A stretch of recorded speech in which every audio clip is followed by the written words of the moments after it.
Welcome to today's explainer. I want to start right off the bat by speaking directly to anyone out there who's maybe navigating a pretty difficult or honestly just lonely chapter in life right now. If you're feeling that heavy weight on your shoulders, or if you're stuck in relationships that just seem to constantly drain you, well, this one is specifically for you. Let's get into it. Have you ever felt completely alone even when you're literally surrounded by people? It's a really harsh reality to face, but the absolute deepest hurts usually come from the people closest to us. The very ones we thought were our safe harbor.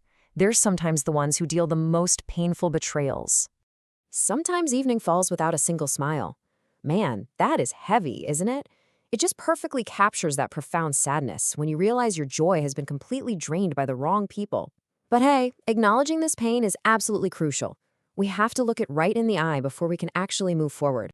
So let's dive into some bitter truths that we honestly try to ignore most of the time. First off, our own unfulfilled expectations, they break us. And it's mainly because betrayal usually doesn't come from some random stranger, right? It comes from our inner circle. The people we love know our exact weaknesses, and sometimes they actually use them against us. We've literally got to stop pouring our hearts into people who don't even value our time. And that leads to a really critical point. True loneliness, it's not about being physically isolated. It's that gut punch realization that you simply cannot force someone to care about you. Now, I know accepting this is incredibly painful, but I promise you, it's the very first necessary step to getting out of the dark. Section 1. The illusion of modern ties. Why relationships feel so fragile today. Think about it. We've basically gone from building bonds meant to last a lifetime, bonds rooted in deep patience, to treating relationships like fast food. Today, connections are so often built just on convenience, sometimes lasting a few days or months before suddenly snapping. So, what's causing all this fragility? Well, the modern bond is frequently dictated by the two things that separate human beings the fastest: a sharp tongue and money. Careless, harsh words create these totally unbridgeable gaps, while hidden financial motives just rot genuine connection from the inside out. Today, the second name for a relationship has become money. And wow, is that a brutal societal truth? Massive flaws and terrible behavior are frequently just forgiven if someone has wealth. Meanwhile, genuine, honest care without that financial backing, it's completely ignored. Because of this incredibly transactional nature, some folks change colors like chameleons.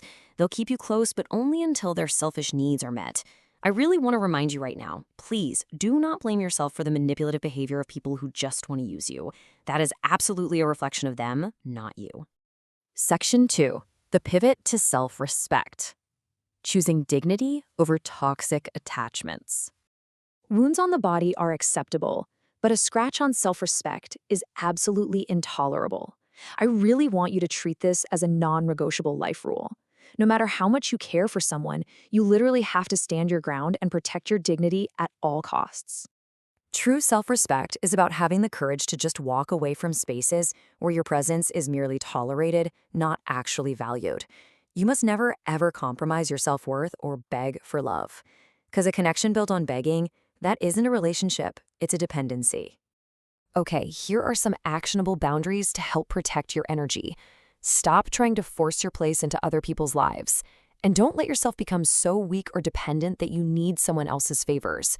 Let go of the people who want to leave. Holding on to them is only going to prolong your suffering. If your self-respect is on the line, cut those ties immediately. There is just immense empowerment in choosing your own peace. Ruling in your own humble hut is infinitely better than living as a miserable, dependent slave in someone else's palace. Seriously, you hold the keys to your own kingdom. Section 3. Finding strength in solitude. Reframing isolation as an opportunity. Being alone teaches you that, in reality, you have absolutely no one but yourself. Now, I want to say this because it's important. This isn't some tragic, sad thought. Actually, scratch that, it's a profoundly liberating truth. When you finally accept that you are your own ultimate safety net, you stop waiting for saviors and you become your own. Look at it this way. When we operate out of a fear of loneliness, we end up crying over people who don't care, completely breaking ourselves just to get a tiny fraction of their attention. But when we harness the power of solitude, we rely on our own strength. You finally become your own best companion. It is far better to be entirely alone than surrounded by people who do not value your presence. I'm going to repeat that because it's so, so important.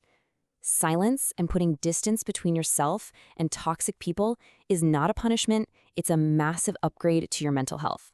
Section 4. Moving on to true peace. Letting go of toxic attachments. Peace always runs away from those who search for it in others. It is only achieved by the one who finds it within. This right here is the core takeaway of our whole explainer today. You can't just extract peace from someone else. It has to be cultivated in your own soil. So, how do we practically unburden our hearts? Well, start by accepting that people are temporary. And you know what? That is perfectly okay.